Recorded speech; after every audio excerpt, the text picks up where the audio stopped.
Hello students, now let us try to conclude the topic industrial policy with this video. But before that, in this video we are going to discuss the last industrial policy, main industrial policy of the Government of India, industrial policy of 1991, which is also called New Economic Policy, and most importantly LPG policy. LPG policy, that is to say liberalization, privatization and globalization. Liberalization refers, that is to say, deregulation of the economy, giving more freedom as far as the economic regulation is concerned.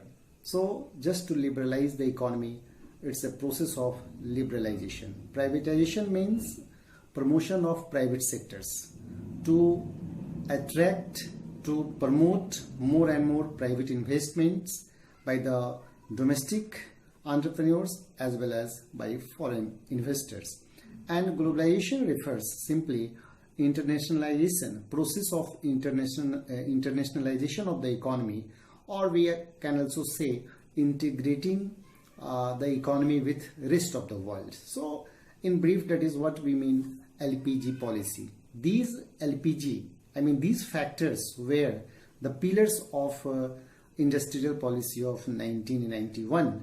That's why new economic policy, that is industrial policy of 1991, actually is also called LPG policy. This LPG policy was actually brought by the government in 1991, and there was a huge protest by the different sections of the society and by different political parties, because this industrial policy was completely different and just opposite to all the the previous policies, industrial policies announced and brought by Government of India since the time of independence.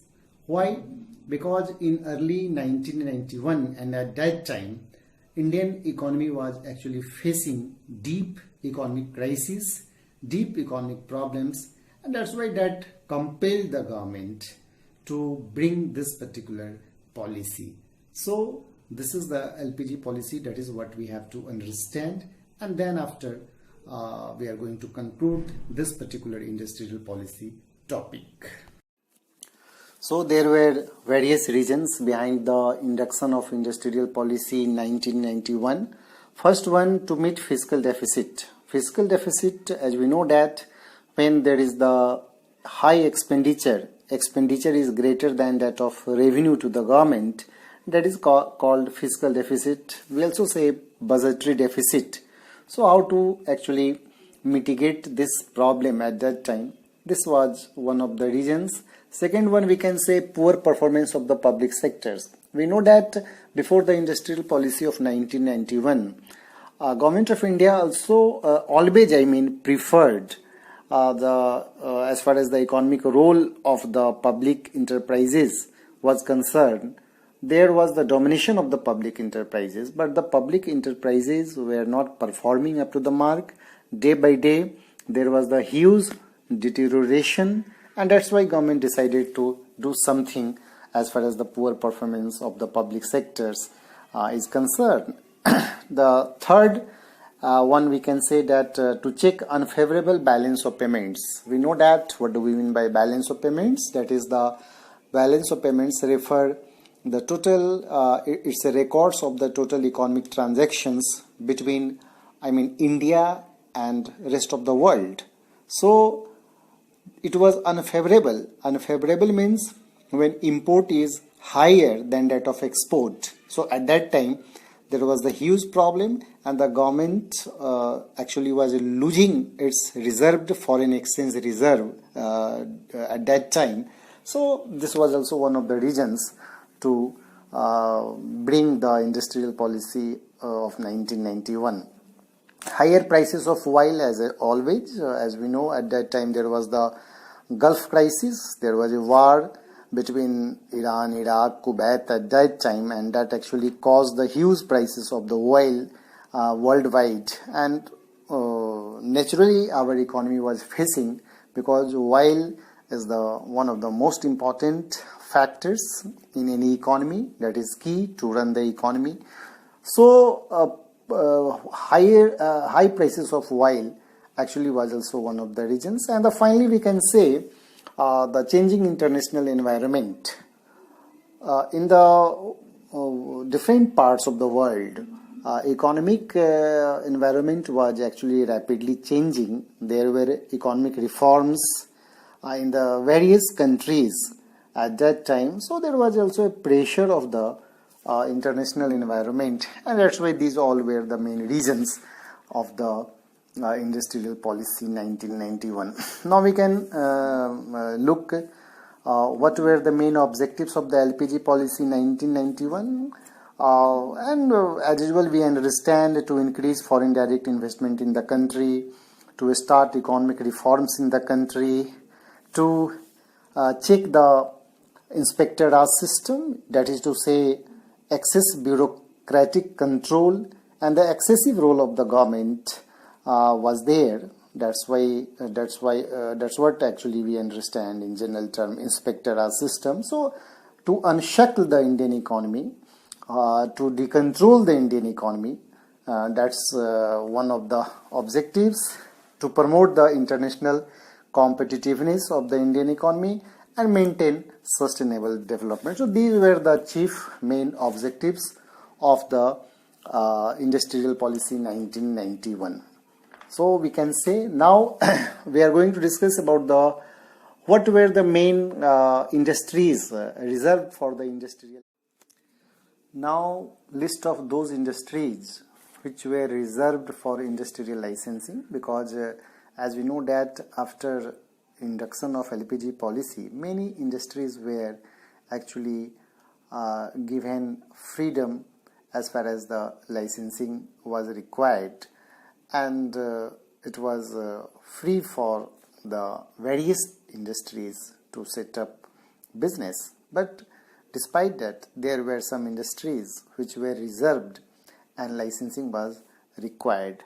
But we also need to update further, because time to time government actually changes the policy. So upgradation is always important and required. So some industries were required industrial licensing, alcoholic drinks, cigar and cigarettes and prepared tobacco.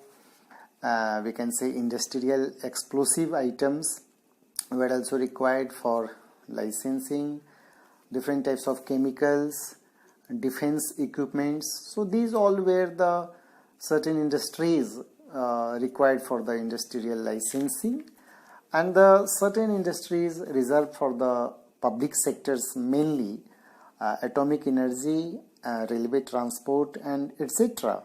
But again we can say, and I would like to remind that further upgradation, that now these policies actually are still maintaining, or there is the change in these all areas.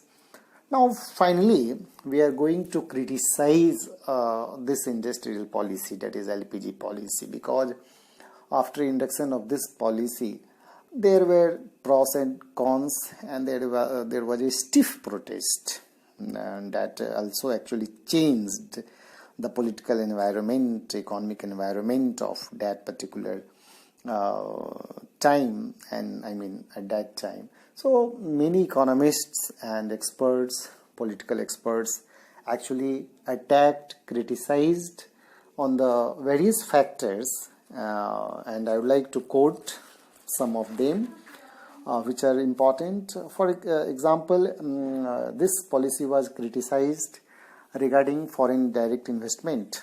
Many experts actually criticized the government that if we open the economy of the door for the international investors, so that may actually bring the East India Company type of situation. So we should not open the door blindly for the foreign direct investment. So this was one of the very disputed factor. Still we have the actually protest, but now the situation scenario has completely changed.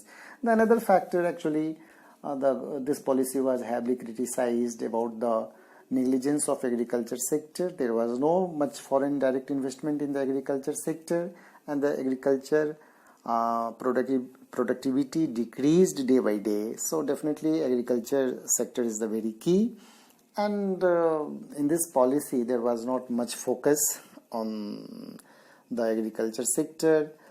Next one, that is, we can say that this liberalization policy, privatization policy was actually to promote the competitiveness in the economy, because the competition has the lots of advantages to economy and customers as well. So MRT policy was completely abolished. MRTP means Monopolies and Restrictive Trade Practices Act 1969, and actually this policy was there to control the monopoly practices or economic concentration of any particular private sector.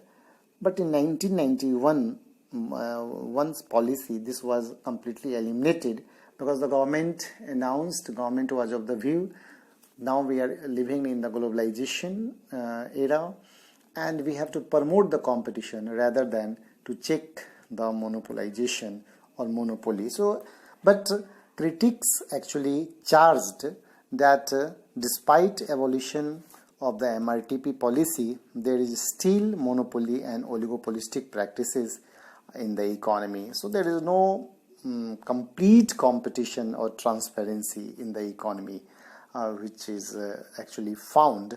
So again, on this factor, this policy was criticized, and also further about the disinvestment in the public sectors, and also about the social